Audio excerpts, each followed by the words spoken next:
Let's bring in Republican Senator John Kennedy of Louisiana, who serves on the banking committee and told big bank CEOs they will never win the, quote, uber woke sweepstakes. Senator, it's always great to have you on. A couple of gentle reminders we have, Senator, on this. One is Jamie Dimon reminding Rashida Tlaib that right now America desperately needs fossil fuels to keep this country going. And you reminding corporations that the woke have a tendency to devour their own. Your thoughts on that, sir?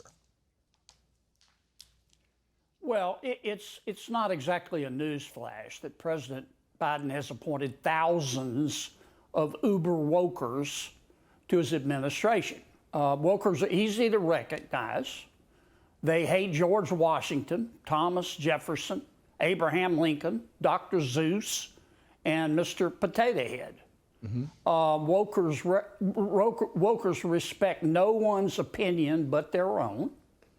Wokers think that America was wicked when it was founded, and it's more wicked today. They think that most Americans, ordinary Americans, are ignorant, or racist, or misogynistic, and wokers think that they're the only smart and virtuous people in our country. Now, this has all been encouraged by President Biden. President Biden is the woker in chief. The people of Georgia, for example, decided that they don't want to have an election month anymore. They want to have an election day. President Biden called them racists. The people of Florida decided they didn't want government officials talking to their 5-year-old children about their sexuality. President Biden said they're bigots. Now, wokers are entitled to their opinion, but they're not entitled to use their power of the federal government to force banks and businesses to agree with them. And they do that every day on issues like guns, like the Second Amendment, like racial quotas. And what I told the bankers, the CEOs, was they should, if they disagree with the wokers, they should go to Amazon, buy a spine online, and push back because they have the right to do that as Americans. I want to get your thoughts on the bottom of the screen. 652, the Dow is down. It's the lowest territory of 2022. Ron Klain says this about Joe Biden's economy. Watch.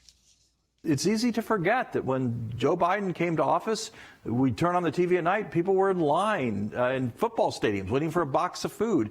The unemployment rate was nearly 10%. We had 20 million people out of work, and businesses closed and schools closed. This economy is in bad shape. The Dow is way down. Inflation is way up. They want to talk about the economy they inherited. Your final thoughts, sir?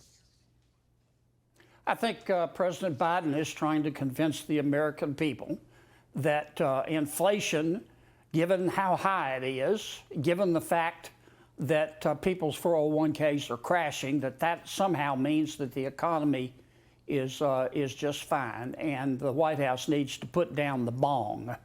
The American people don't believe that. Senator, always great to have you on, sir. Thank you. Thank you.